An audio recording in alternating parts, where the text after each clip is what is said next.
মালিকরা চায়নি বলেই সরেনি রাসায়নিকের গুদাম, বললেন প্রধানমন্ত্রী। ঢাকা মেডিকেলে দেখতে গেলেন আহতদের। পুরান ঢাকাকে ঢেলে সাজানোর পরিকল্পনা।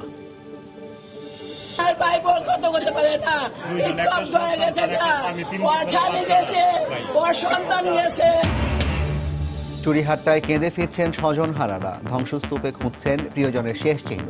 এখন পর্যন্ত 48 মরদেহ শনাক্ত। হঠাৎ বিস্ফোরণে দিকবিদিক জ্ঞানশূন্য হয়ে পড়েন চুরিহাট্টায় অবস্থানরতরা। আগুন সময় দেয়নি স্থান ছাড়ার। এবং টাঙ্গাইলের মধুপুরে ইকো ট্যুরিজম প্রকল্পে বাস্তুচ্যুত হওয়ার আতঙ্কে ক্ষুদ্র নৃগোষ্ঠীর জনগণ। উচ্ছেদ না করার আশ্বাস জেলা প্রশাসনের।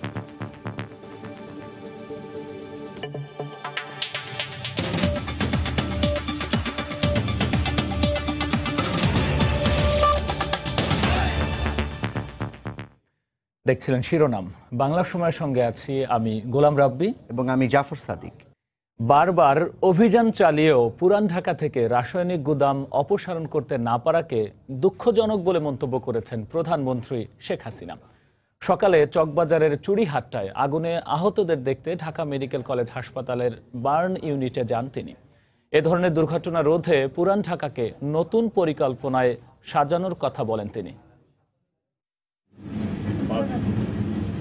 চকবাজারের চুরিহাট্টায় অগ্নিকাণ্ডে আহতদের দেখতে শনিবার সকাল 10:30টায় বার্ন ইউনিটে যান প্রধানমন্ত্রী শেখ হাসিনা। সেখানে তাদের চিকিৎসার বিষয়ে খোঁজ খবর নেন তিনি। রোগীদের সঙ্গে কিছুটা সময় কাটান প্রধানমন্ত্রী। পরে কথা বলেন সাংবাদিকদের সাথে। প্রধানমন্ত্রী বলেন, বারবার পুরান ঢাকার আবাসিক এলাকা থেকে রাসায়নিকের গুদাম সরাতে অভিযান চালানো হয়েছে, কিন্তু এখনো তা রয়ে যাওয়ায় বিষয়টি দুঃখজনক। এ সময় পুরান ঢাকাকে নতুন করে ঢেলে সাজানোর প্রয়োজনীয়তা তুলে ধরেন তিনি। এর আগে নিমতলিতে যখন আগুন লাগলো, সেই সময় আমরা কিন্তু সিদ্ধান্ত নিয়েছিলাম যেখান থেকে সমস্ত কেমিক্যাল জাতীয় জিনিস সব সরানো হবে।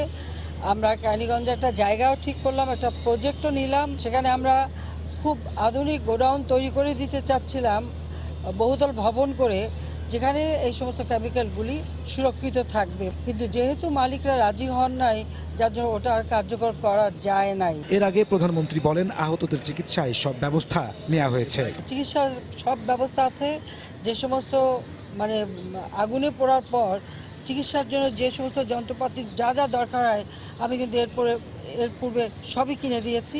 সব রকম একেবারে আধুনিক চিকিৎসার ব্যবস্থাই আমাদের এখন আছে। আর তাছাড়া যা যা প্রয়োজন সেটা আমরা করে যাচ্ছি এবং করে যাব। অগ্নিকাণ্ডের মতো পরিস্থিতিতে গণমাধ্যম কর্মীদের আরও দায়িত্বশীল হওয়ার পরামর্শ দিয়ে সবাইকে উদ্ধার কাজে এগিয়ে আসার আহ্বান জানান প্রধানমন্ত্রী। যখন একটা দুর্ঘটনা ঘটছে, আগুন লাগছে, সেই সময় নানা ধরনের প্রশ্ন, কতজন মারা গেছে, কি আছে, কি হলো না হলো, এটাকে প্রশ্ন করার সময় এটা কী ধরনের কথা যে ওই সময় সব প্রশ্নের উত্তর দিতে হবে। ভদ্র কাজে যাবেন, তাকে আটকে ধরে রেখে একের পর এক প্রশ্ন। কোনো চ্যানেল এই কাজটা করেছেন, ভবিষ্যৎ দয়া করে সেটা না করে সুস্থভাবে যেন তারা তাদের দায়িত্ব পালন করে, সেই ব্যবস্থাটা সবাই নেবেন। এ ঘটনায় রাষ্ট্রীয় শোক দিবস ঘোষণা করা হবে বলেও জানান সরকার প্রধান। নাজমুস সালেহী, সময় সংবাদ, ঢাকা। চকবাজারের চুরিহাট্টায় এখনও কেঁদে ফিরছেন স্বজনেরা।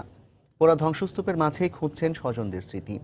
আর এখনও যারা নিখোঁজ, তাদের দেহাবশেষের জন্য হন্যে হয়ে ঘুরছেন পরিবারের মানুষেরা। এদিকে অগ্নিকাণ্ডে ক্ষতিগ্রস্ত ভবনগুলো আবার স্বাভাবিক অবস্থায় ফিরিয়ে আনতে কাজ শুরু করেছে কর্তৃপক্ষ। আমার কালা চান আসলো অপু, এই কালা চান আমাকে সব দেখতো, আমাকে দুইটা ভাই বোনেরাও দেখতো, দুই বোনের ভালো মন্দ ওরাই করতো। এখন এটি আমাকে কে করবো? আমাকে মাথার উপরে হাত দেয় না, কেউ নাই, সব গেছে গা। ওরা যেমন দুনিয়া ছেড়ে গেছে গা, আমাকে দুনিয়া আন্দার করে থুয়ে গেছে গা। মাথার উপর ছায়া হয়েছিল যে হাত, তা আর নেই। একই সঙ্গে পড়ে ছাই দুই ভাই আর ভাইয়ের ছেলে। এই চুরিহাট্টার বাতাসে এখনো যেন মিশে আছে তারা, তাই বারবার এখানে ফিরে আসা। লোকে বলছে গণা গেছিলাম, সেখানে বলছে যে এখানে পাইলাম না, ওই যেখানে পড়ছে ওইখানে তুমি দেখো। কাগজে কলমে এখনো নিখোঁজ 21 জন। বার্ন ইউনিট, মর্গ ঘুরে আবারও চকবাজারেই ফিরে আসছেন স্বজনরা। বেঁচে আছেন সে আশা নেই, চান একটু দেহাবশেষ। বাবার নাম আমজাদ হোসেন, মায়ের নাম মাহমুদা বেগম। এখনো আমরা পাইতেছি না আমার ভাইকে। স্থানীয়রা বলছে অনেক হয়েছে, আর রাসায়নিকের সাথে বসবাস নয়। সহায়তা পেলে ঘুরে দাঁড়াবেন তারা। এখন পানির জন্য আমরা কষ্ট করতেছি, বিদ্যুৎ নেই, আর পানি পাবো কোথায়? পুরনো ঢাকা তো ছোটই জায়গা, লোনের ব্যবস্থা করে দেয়, তারা যেন বিল্ডিং করতে পারে, আর এই ধরনের লোভে না এসে তারা ভাড়া যেন না দিতে পারে। এদিকে গ্যাস, বিদ্যুৎ, পানির সংযোগ স্বাভাবিক করতে কাজ শুরু করেছে সেবা সংস্থাগুলো। সাদিকুর রহমান, সময় সংবাদ, ঢাকা।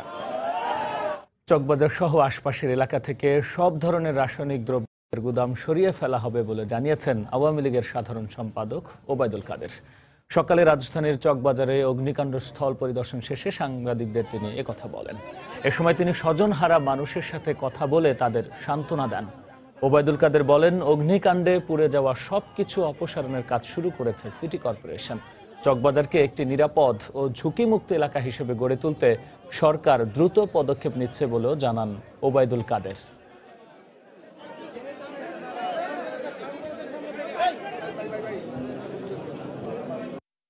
সাময়িক একটা ব্যবস্থা নিলেই এখানে এর কোনো সমাধান খুঁজে পাওয়া যাবে না।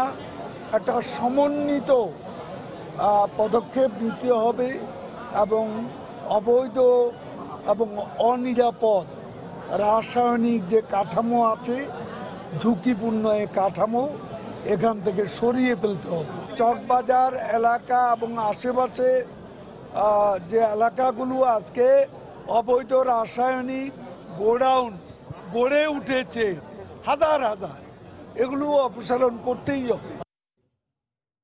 মরদেহের পরিচয় শনাক্ত করতে হন্যে হয়ে হাসপাতালে ছুটছেন স্বজনরা। এখন পর্যন্ত শনাক্ত হয়েছে 48টি মরদেহ।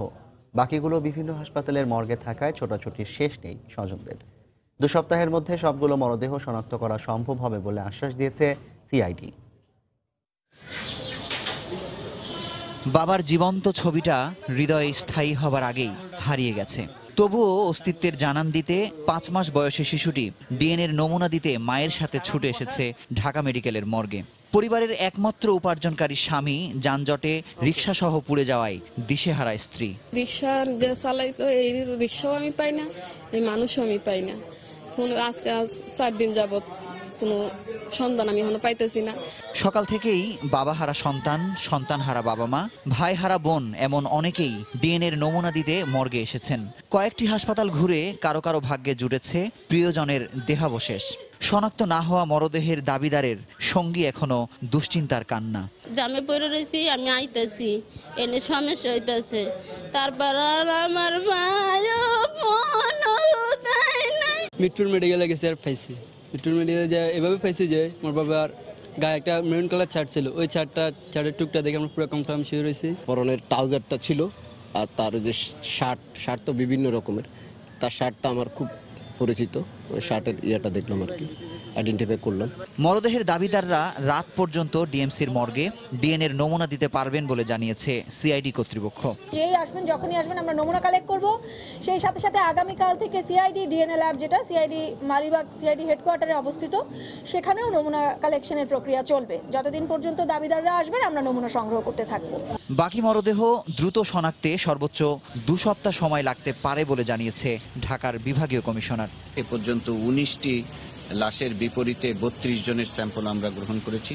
আমরা আশা করছি 1 থেকে 2 সপ্তাহের মধ্যে এই বিষয়গুলোকে ম্যাচিং করে আমরা তাদের স্বজনদের কাছে ফিরিয়ে দিতে পারবো, লাশ ফিরিয়ে দিতে পারবো। প্রিয়জনের পোড়া শরীর দেখে চেনার উপায় নেই, তবুও একটু সান্ত্বনার আশায় স্বজনরা হন্য হয়ে খুঁজছেন কাঙ্ক্ষিত মরদেহটি। তারপরও এমন দুঃসহ অভিজ্ঞতার মুখোমুখি কেউ না, এমনটি প্রত্যাশা ভুক্তভোগীদের। মুজাহিদ শুভ, সময় সংবাদ, ঢাকা। চকবাজারে সেদিনের অগ্নিকাণ্ডের ঘটনা এতটাই আকস্মিক ছিল যে কয়েক মুহূর্তের মধ্যেই ছারখার হয়ে যায় সবকিছু। কিছু বুঝে ওঠার আগেই পুরে অঙ্গার হয়ে যান অনেকেই। তাৎক্ষণিক প্রতিক্রিয়ায় যারা পালাতে পেরেছেন তারাই ফিরেছেন প্রাণে বেঁচে। চকবাজারের চুরিহাট্টার রাজমহল রেস্তোরাঁয় সে রাতে রোজকার মতোই ভিড় করেছিলেন গ্রাহকরা।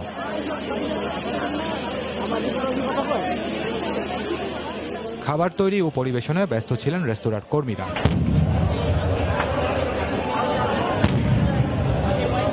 হঠাৎ বিস্ফোরণের পর এভাবেই ছড়িয়ে পড়ে আগুনের লেলিহান শিখা। প্রাণ বাঁচাতে যে যেভাবে পারেন ছুটতে শুরু করেন।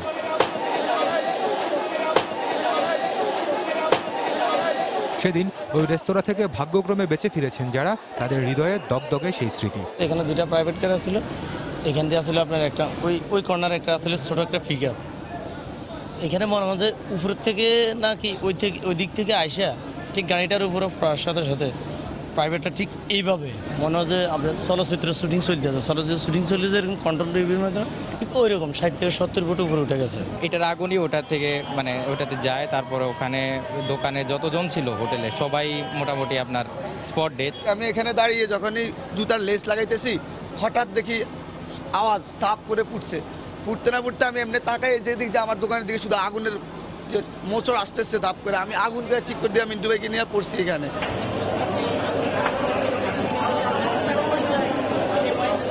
আগুন কিভাবে লাগলো তার সঠিক বিবরণ এখনো নিশ্চিত হওয়া যায়নি। এই ঘটনায় গঠিত বেশ কয়েকটি তদন্ত কমিটির প্রতিবেদনে হয়তো বেরিয়ে আসবে সেই প্রশ্নের উত্তর। ওই গাড়ির গরম হয়ে গেছে গ্যাস মিটার, ওইটাই বাস্টই আগুন ছাড়াইছে। গ্যাস সিলিন্ডার পিকআপে দিয়ে যে আসে যে হোটেলে দেয় সব জায়গায়, হ্যাঁ ওইটা বলে কোনো লিক ছিল, ওটা লিক তারপরে সাপ্লাই দিয়েছে, ওটা বলে ভাস্টিক হওয়ার পরেই এরকম হয়েছে।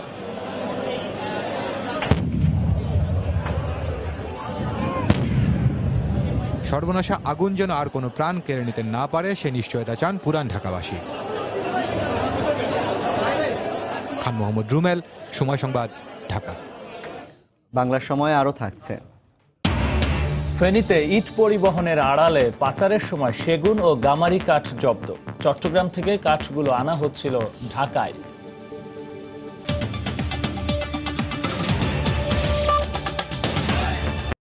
কর্ণফুলী টানেল প্রকল্পের খনন কাজ উদ্বোধন করতে কাল চট্টগ্রাম যাচ্ছেন প্রধানমন্ত্রী শেখ হাসিনা।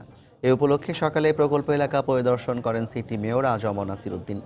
এ সময় চট্টগ্রাম উন্নয়ন কর্তৃপক্ষের চেয়ারম্যান, সেতু বিভাগের সচিব ও জেলা প্রশাসক সহ প্রকল্প সংশ্লিষ্টরা উপস্থিত ছিলেন। পরিদর্শন শেষে সিটি মেয়র জানান, কর্ণফুলী টানেলের বোরিং মেশিন চালুর মধ্য দিয়ে খনন কাজের পাশাপাশি লালখান বাজার থেকে এয়ারপোর্ট পর্যন্ত এলিভেটেড এক্সপ্রেসওয়ে নির্মাণ কাজ উদ্বোধন করবেন প্রধানমন্ত্রী শেখ হাসিনা। এছাড়া সুধী সমাবেশে যোগ দেওয়ার কথা রয়েছে প্রধানমন্ত্রীর। তার সফর ঘিরে ইতিমধ্যে সব ধরনের প্রস্তুতি সম্পন্ন হয়েছে। নিরাপত্তা ব্যবস্থা বাড়ানো হয়েছে গোটা নগর জুড়ে। ৯,৮৮০ কোটি টাকা ব্যয়ে কর্ণফুলী নদীর তলদেশে নির্মাণ করা হচ্ছে ৩.৪ কিলোমিটার টানেল।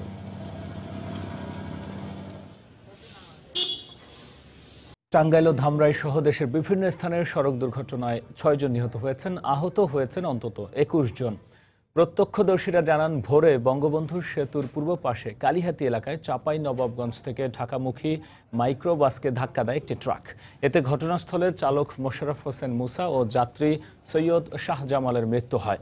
আহত হন অন্তত ৬ জন। তাদের উদ্ধার করে টাঙ্গাইল মেডিকেলে ভর্তি করে ফায়ার সার্ভিস। এদিকে ধামরাইয়ে ঢাকা আরিচা মহাসড়কে যাত্রীবাহী দুটি বাসের মুখোমুখি সংঘর্ষে ২ জন নিহত হয়েছেন। আহত ১৫ জনকে উদ্ধার করে বিভিন্ন হাসপাতালে ভর্তি করা হয়।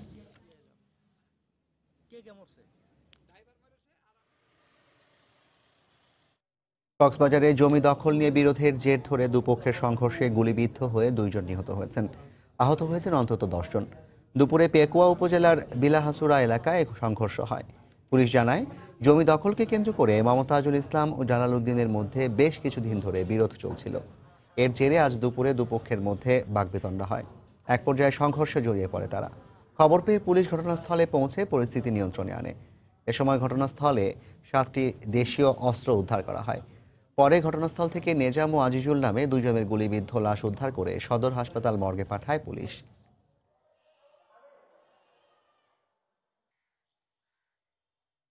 ফেনীতে ট্রাক ভর্তি সেগুন ও গামারি কাঠ জব্দ করেছেন বন বিভাগের সদস্যরা। সকালে মহিপাল থেকে কাঠগুলো জব্দ করা হয়। ট্রাকটিতে ইট পরিবহনের আড়ালে কাঠগুলো ঢাকায় আনছিল পাচার চক্র।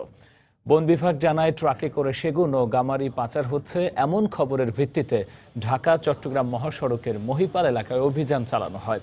এ সময় সন্দেহ হলে ইট বোঝাই একটি ট্রাক জব্দ করা হয়। পরে তল্লাশি চালিয়ে ইটের নিচে রাখা ৩০০ ঘনফুট সেগুন ও গামারি কাঠ পাওয়া যায়। তবে চালক পালিয়ে যাওয়ায় তাকে আটক করা সম্ভব হয়নি। তদন্ত করে কাঠ পাচারের সঙ্গে জড়িতদের বিরুদ্ধে আইনানুগ ব্যবস্থা নেওয়া হবে বলেও জানান বন কর্মকর্তারা।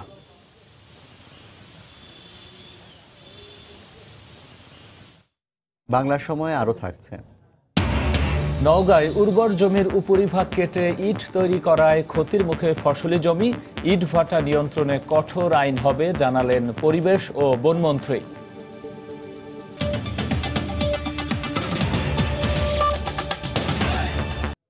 টাঙ্গাইলের মধুপুর গড়ে গারো ও কোত সহ ক্ষুদ্র নৃগোষ্ঠীর সদস্যরা বসবাস করলেও ভূমির অধিকার না পাওয়ায় উচ্ছেদ আতঙ্কে দিন কাটছে তাদের।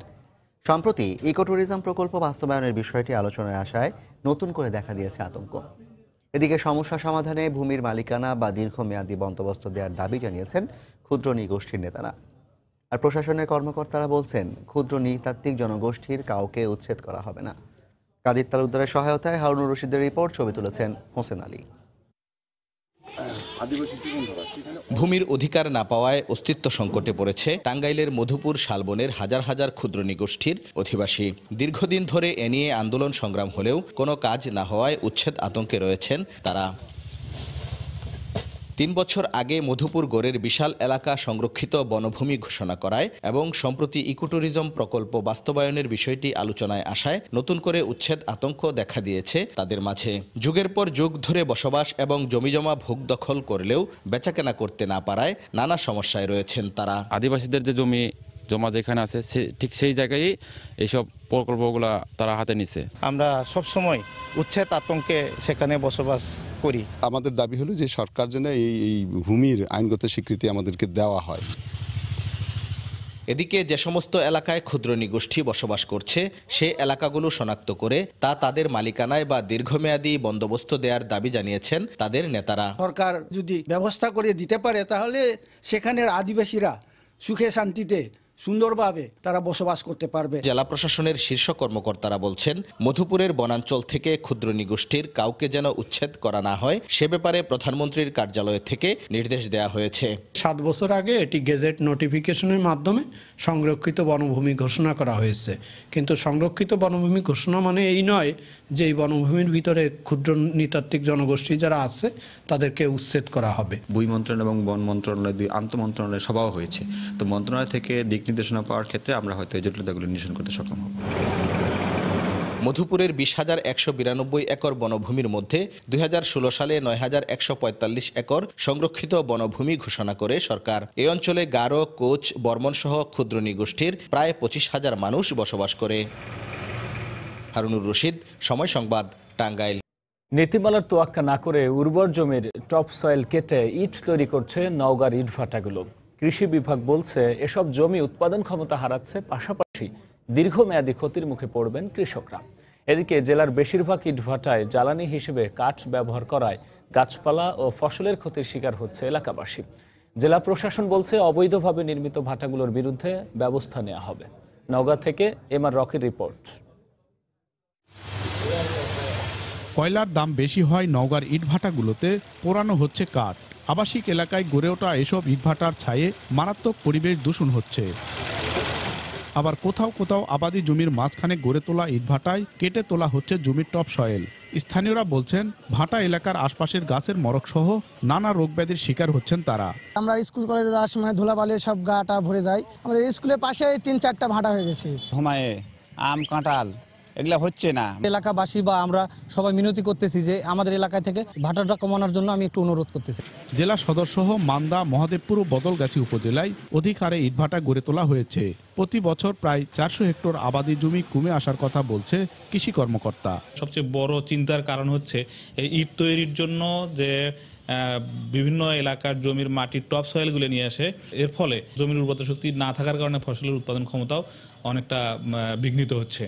আর পরিবেশ রক্ষার জন্য দ্রুত পদক্ষেপ নেওয়ার দাবি এ জনপ্রতিনিধির। কৃষক এবং সাধারণ জনগণ যারা আমরা বুঝি না, টাকার লোভে আমরা কিন্তু মাটির উপরিভাগ বেচে দিই, কিন্তু আমরা কিন্তু মাটির উপরিভাগ বেচি মানে আমরা কিন্তু সোনা বেচে দিচ্ছি। পরিবেশের ক্ষতির কথা স্বীকার করে ভাটা মালিকরা বলছেন বিকল্প উপায় না থাকায় বাধ্য হচ্ছেন তারা। পরিবেশ সুন্দর হোক এটার পক্ষে, কিন্তু উন্নয়নের সাথে ইট যদি প্রয়োজন লাগে তাহলে কিছু না কিছু টপ সয়েল আমাদের ব্যবহার করতেই হবে। ভাটা নির্মাণে কোনো নীতিমালা না মানা হলেও বরাবরের মতো ব্যবস্থা নেওয়ার আশ্বাসে সীমাবদ্ধ জেলা প্রশাসনের কার্যক্রম। টপ সয়েল ব্যবহার করার নিয়ম নেই, তো যারা এইরকম কার্যক্রম পরিচালনা করবে তাদের বিরুদ্ধে আইনানুগ ব্যবস্থা গ্রহণ করা হবে। ইতিমধ্যেও আমাদের বেশ কয়েকটি মোবাইল কোর্ট পরিচালনা হয়েছে এবং এটি আমাদের অব্যাহত আছে। কৃষি বিভাগের তথ্য মতে গত 5 বছরে 1,500 হেক্টর আবাদি জমি ইটভাটার দখলে গেছে। এমআর রকি, সময় সংবাদ, নওগাঁ। পরিবেশ বান্ধব হিসেবে গড়ে তোলার পাশাপাশি ইটভাটা নিয়ন্ত্রণে কঠোর আইন প্রণয়ন করা হবে বলে জানিয়েছেন পরিবেশ ও বনমন্ত্রী মোহাম্মদ শাহাবুদ্দিন। সকালে সিলেটের পরিবেশ অধিদপ্তর ও বন বিভাগের কর্মকর্তাদের সঙ্গে মতবিনিময় সভায় একথা জানান তিনি। ইটভাটার কারণে আমাদের পরিবেশ দূষিত হচ্ছে। এই পরিবেশ দূষণের থেকে আমাদের দেশকে রক্ষা করতে হলে এই ইটভাটার নতুন আইন, যেটা আমরা যুগোপযোগী যে আইন করা দরকার, সেই আইন আমরা পাশ করব। নীলফামারীতে প্রভাবশালীদের দখল থেকে দেওনাই নদী উদ্ধারের পর নদী উদ্ধার উৎসব উদযাপন করা হয়েছে। দুপুরে ডোমার উপজেলার শেওটগাড়ি গ্রামে দেওনাই নদীর তীরে নদী সুরক্ষা কমিটির আয়োজনে এ উৎসব করা হয়। এ সময় আলোচনা সভার আয়োজন করা হয়। এতে জাতীয় নদী রক্ষা কমিশনের চেয়ারম্যান ডক্টর মুজিবুর রহমান হাওলাদার উপস্থিত ছিলেন। পরে দেওনাই নদীর বিভিন্ন আলোকচিত্র প্রদর্শন করা হয়। 2017 সালে মৎস্য চাষী সমবায় সমিতির ব্যানারে নদীটির একটি বিশাল অংশ দখলে নেয়। দীর্ঘ 3 বছর আন্দোলন করে নদীটি দখলমুক্ত করে নদী সুরক্ষা কমিটি।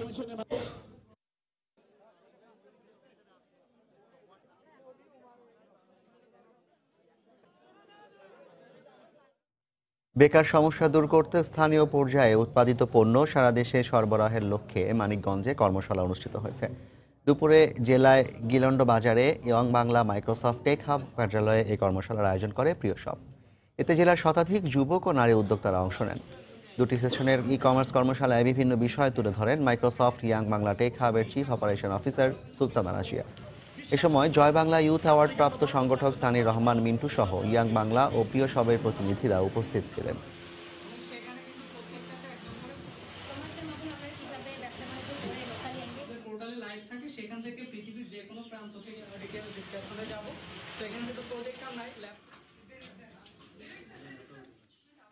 মাইক্রোসফট এবং ইয়ং বাংলা টেকহাবগুলোর মাধ্যমে 64টি জেলায় পর্যায়ক্রমে জনপ্রিয় ই কমার্স সাইট প্রিয়শপ তাদের দিনব্যাপী কর্মশালাগুলো আয়োজন করতে যাচ্ছে। উক্ত কর্মশালাগুলোর মাধ্যমে সারা দেশে প্রায় 6400 তরুণ উদ্যোক্তাদের জন্য কর্মসংস্থান সৃষ্টির সুযোগ হচ্ছে এবং তারা গ্রামে বসে শহরের সকল ধরনের সুযোগ সুবিধা পাবে। মাগুরায় 3 দিন ব্যাপী কৃষি প্রযুক্তি মেলা শুরু হয়েছে। সকালে শহরের নোমানী ময়দানে এ মেলার উদ্বোধন করেন স্থানীয় সংসদ সদস্য অ্যাডভোকেট সাইফুজ্জামান শিখর। এ সময় জেলা প্রশাসনের ঊর্ধ্বতন কর্মকর্তা, স্থানীয় জনপ্রতিনিধিরা উপস্থিত ছিলেন। পরে সেখানে আলোচনা সভা অনুষ্ঠিত হয়। দেশের খাদ্য উৎপাদন বাড়াতে কৃষকদের সব ধরনের সহায়তা দিতে সরকারের প্রতি আহ্বান জানান বক্তারা। মেলায় 20টি স্টলে বিভিন্ন ধরনের কৃষি প্রযুক্তি ও কৃষকদের উচ্চ ফলনশীল ফসল প্রদর্শন করা হয়।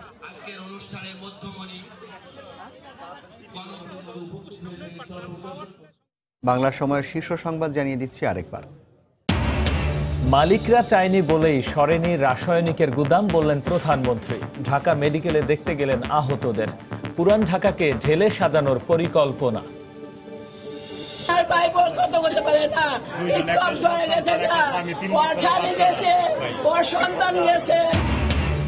চুরিহাট্টায় কেঁদে ফিরছেন স্বজন হারারা। ধ্বংসস্তূপে খুঁজছেন প্রিয়জনের শেষ চিহ্ন। এখন পর্যন্ত শনাক্ত 48 মরদেহ হস্তান্তর। হঠাৎ বিস্ফোরণে দিকবিদিক জ্ঞানশূন্য হয়ে পড়েন চুরিহাট্টার অবস্থানরতরা। আগুন সময় দেয়নি স্থান ছাড়ার। এবং টাঙ্গাইলের মধুপুরে ইকো ট্যুরিজম প্রকল্পে বাস্তুচ্যুত হওয়ায় আতঙ্কে ক্ষুদ্র নৃগোষ্ঠীর জনগণ। উচ্ছেদ না করার আশ্বাস জেলা প্রশাসকের। এই ছিল বাংলার সময়। যে কোনো খবর পেতে ভিজিট করুন সময়নিউজ.tv। আপনার মোবাইলে সময় সংবাদ দেখতেও সকল খবর পেতে ডাউনলোড করুন সময় অ্যাপ। আর সঙ্গে থাকুন সময়।